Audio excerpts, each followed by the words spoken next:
A lot of the videos that I post are focused on challenges that you might be facing. They're focused on parts of the journey, like the dark night of the soul, and tools that will help you on your awakening path, like shadow work or addressing things like rising Kundalini.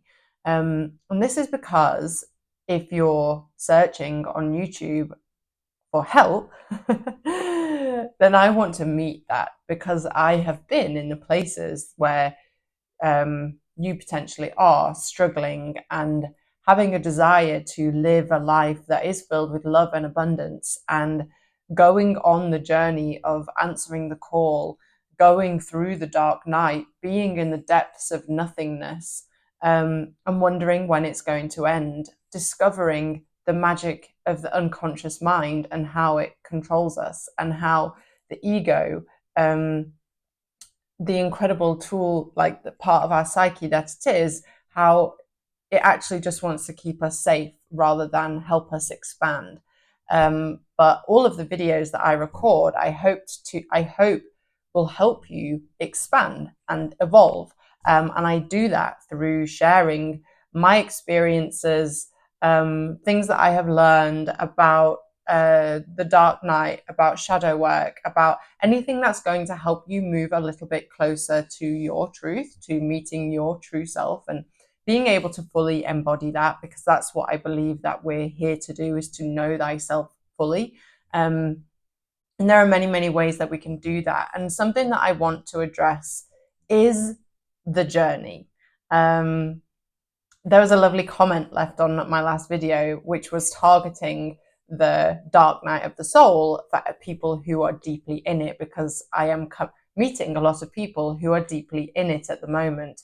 And the comment asked, like, well, can you address the whole of the awakening journey? Now, everybody's truth on the awakening journey is different, and there are no two paths that are the same. However, there are some similarities that could happen across the board. So there is nearly always a trigger that triggers the awakening, and that could look like a health diagnosis, a loss, grief, heartbreak, career failure, like career change, business failure, something unexpected happening. It can also be something like a spontaneous Kundalini rising, a spontaneous awakening where you just suddenly see through the fabric of reality for the truth of what it is. And all of these can be really shaky, right? They're all going to send you challenges. A big part of what I've been taught about how we move through the spiritual journey is we need to address our karma. Our karma and the lessons that we are living, the cycles that we're living out, the patterns that we keep seeing, all of these we are being asked to learn something in. So these are what's going to come your way, are challenges. You're called up through a trigger. You are then faced with challenges, and these challenges can include anything, but they're ultimately calling you into your highest, into to follow your highest potential and your highest path. Some of these can trigger something like ego death, ego dissolution, where we lose the kind of identity structures that we've created that we know to be safe. And this can feel very, very shaky. And then something like this can trigger the dark night of the soul. Just a loss can trigger the dark night of the soul. Midlife can trigger the dark night of the soul. There's just the dark night of the soul is when the soul, the true self, is calling, is saying, can we go a bit deeper? Can we go into the depths? Can we go into the dark night? And so a lot of the work that I offer serves people in this space who are in the dark night, because this is where the gold is.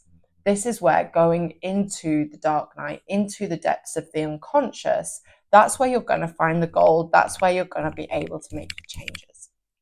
And you're able to meet yourself fully here, right? So this can be a big chunk of the awakening journey, and a part that a lot of people are afraid of. A lot of people bypass. I have people who have like downloaded the shadow and dreamwork bundle, and they're afraid to do it because they're afraid of what they might find. But what if what you're actually going to find is love, beauty, abundance, and this like magical essence of who you really are? And I think that that's what the journey is all about. It's more of a spiral than a linear journey. Like you can, well, have a look at the hero's journey is laid out on a circular thing because we go through it again and again and again. And we just go to a deeper level every time. There is always something deeper. There is always a level deeper to go. Like you might notice that one of the patterns that you've lived out is heartbreak. But each time you're learning something new about yourself, and the heartbreak doesn't affect you in the same way as you're on the kind of journey of evolution. And the heartbreak can look like loss in the family, relationship breakdowns, like even losing a pet or somebody very, very dear to you. So it can look like different things, but if the theme or the pattern is the same and the emotion is the same, then there's a big clue in this for you as to what you're being asked to resolve.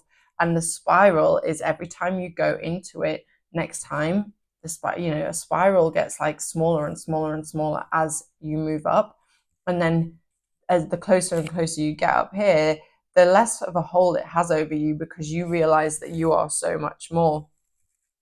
Um, and then along the way, along the awakening journey, you are sent guides and tools to help you evolve.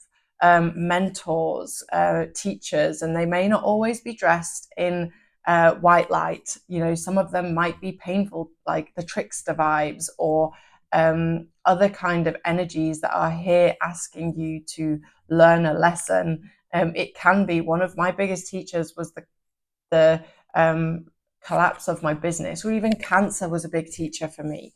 It was, whilst it was the trigger, it was also a big teacher. But then I've also had beautiful people come into my life who have helped guide me into the things that I needed to experience. Like I did a coaching course with an incredible love and intimacy coach, and she was the one that said, "Oh, you've been through a Kundalini rising. You need to go and try Kundalini activation." And that's changed the trajectory of my life just from one simple comment and me following that comment. So that was a huge teacher for me. That was a huge guide. So look out for the guides that are on your journey, because like you are supported. The universe wants you to win. Ultimately, oneness wants you to come back to oneness. Consciousness wants you to come back to the truth of who you are, which is it. So the so it's going to give you the kind of the tools that it's going to support you to help you realize the truth of who you are. It's not trying to trick you. But some of those things might be lessons. Some of your greatest teachers might be some of the most painful lessons.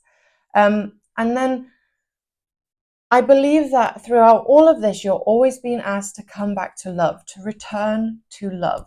Where we are on the awakening journey in human consciousness, where a lot of us are still in fear.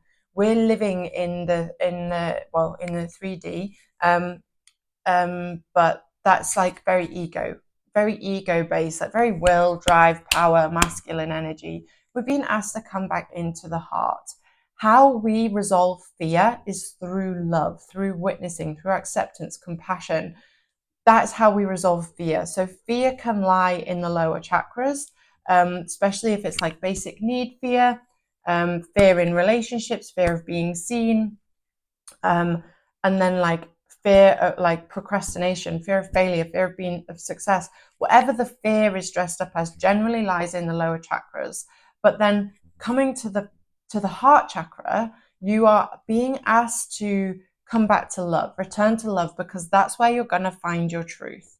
From here, we have the bridge up to the higher chakras, but right now, what you're being asked to focus on when you're on your journey of awakening, it's not about reaching enlightenment. It's about finding the truth of who you are. that might result in enlightenment. It depends on so many different variables. Nobody's path is identical. Not everybody is supposed to reach enlightenment in this lifetime, but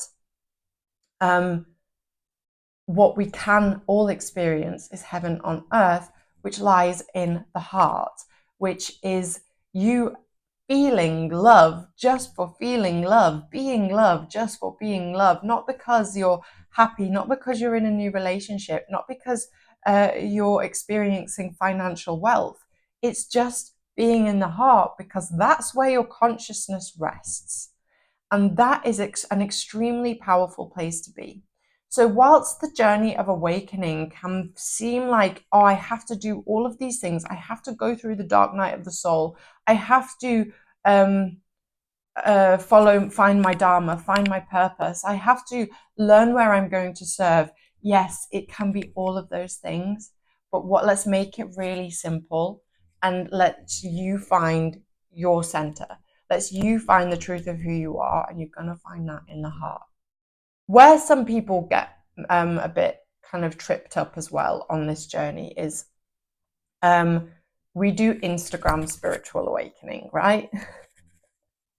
Thankfully, there are some incredible teachers on Instagram, on social media, on YouTube that are paving the way for shadow work and going into the depths. And, I aspire to be one of those teachers for you too. But there are also a lot of teachers who kind of pass it all off with love and light and yeah, just come back to the heart. But no, coming back to the heart means addressing all of that fear, means addressing all of the karma and the unconscious shadows that are living in your reality that you are being asked to transmute and alchemize. So there is a lot. Yes, let's come back to the heart, but also we have to face the darkness, because we cannot have light without dark. And a lot of popular spiritual awakening is about bypassing. It is not about going into the depths. And it is glorifying a lot of the modalities that we can use for healing, such as medicines, kundalini activation, even things like your astrology and human design. And we can use all of these tools and modalities to kind of bypass actually doing the work. And doing the work means making the changes that you need to, setting the boundaries that you need to, choosing yourself again and again and again, and going deeper and sitting with the fear and sitting with the emotion, the grief and the anger, and transmuting it, becoming the alchemist of your own life, rather than like using astrology and I'm in my Saturn return, or Mercury's in retrograde, or it's the full moon. Like, that's why I feel like this. Okay, yes, this all may be true, because we live in a magnificent universe created with energy. And of course, all of these energies are impacting us, but it's not about that. It's about what is coming for you. And things like plant medicines, we can be very, very encouraged to go down this route, because we will be given insight and vision and see and end up here. I now channel or speak light language, or that's all well and good, but how are you at making money? How are you in your relationships? Like, how are you as a human? And a lot of what we see online doesn't really support this. So can we, on your journey of awakening, remember to be human and do the human work that is going to help you come back into the heart? And we don't need to complicate it. We don't need to do all of these things like plant medicines, kundalini activation, meditation. I believe in all of these, by the way. One thing I suggest everybody does is shadow work. And all of these support this, but you don't have to do everything. You don't even have to believe in astrology. What you have to do is learn your lessons, be very self-aware, learn your lessons. And if you feel like you can't do it alone, work with somebody who can help you, find a community who can help you, and you can and learn the lessons so that you come and rest in the heart, the seat of the soul. Come and rest in the heart, and that will guide you forward. Okay. So you don't need to do all of the things on the awakening journey to get there any quicker, because you're not going to get there any quicker. If you're doing things to get there quicker, you're going to create yourself more karma. But pick what speaks to you. Pick what is calling you, and it might be a different thing at a different time. I do really recommend having a supportive spiritual practice, self-devotion practice, grounding practice for you to do every day, that helps keep you in your center. Because life does, the spiral gets rocky. It all can be a bit of a roller coaster sometimes. But as long as you know how to stay grounded within yourself, connected to yourself, that consistency, that is what's going to help move you forward. Like, rather than I'm going to go to this ayahuasca retreat and I'm going to go and do 17 Kundalini activations in the next 2 months, and all of this, like this bitten and bobbing without kind of the grounded practice is going to probably cause more like karma lessons to be learned in the long run. And another thing that I recommend, the whole experience, something that meditation does teach, is learn how to be the observer of your experience. Throughout everything, heighten self-awareness. You are the witness. Learn the awareness behind the ego. Learn the awareness behind the thinking mind. This will help you see the journey and your path for what it is, and not get muddled up in, I'm in the dark night, that I might be, I'm caught up in this, and then kind of giving all your power away to a guru or a teacher, and or a modality. And being the observer helps you stay in discernment and kind of understand what the path is specifically asking of you. And this is a lifelong journey. We don't all choose this path. It's not something that we wake up one day and go, oh, I know, I want to become spiritually awake. I want to become awake to the actual fabric nature of reality, and I want to fall back into oneness, to consciousness. Because actually the ego's a little bit scared of that, from my own experience. And when the ego like totally falls in love with it, it means that you're probably adopting a spiritual identity, a spiritual ego, rather than like evolving. In like, this is where the bypassing comes in. But it's a way of life, being the observer, living in the heart, going on the path of following the spiral, following your non-linear journey of awakening, life path. It's a life path. It's not even like, there is no goal to this. There is no goal. Yes, enlightenment might reach you. Yes, your kundalini might rise. Yes, you will get in touch with your unique gifts, talents, abilities. You will, in all of this process, become the conscious creator of your reality, where you are actually able to live in the truth of who you are, live in true abundance, true beauty, true joy, true peace. Learn how to express yourself fully, as the magnificent essence that you are in human form. But this is like a byproduct of doing the deep inner work, of going on the journey, of saying yes to the call to adventure. And that's where it all starts. So if you know that you are on if you are on the journey and you're not quite sure which part you're in, or if it's going to end, or what's going to happen, know that you may come back to the dark night numerous times.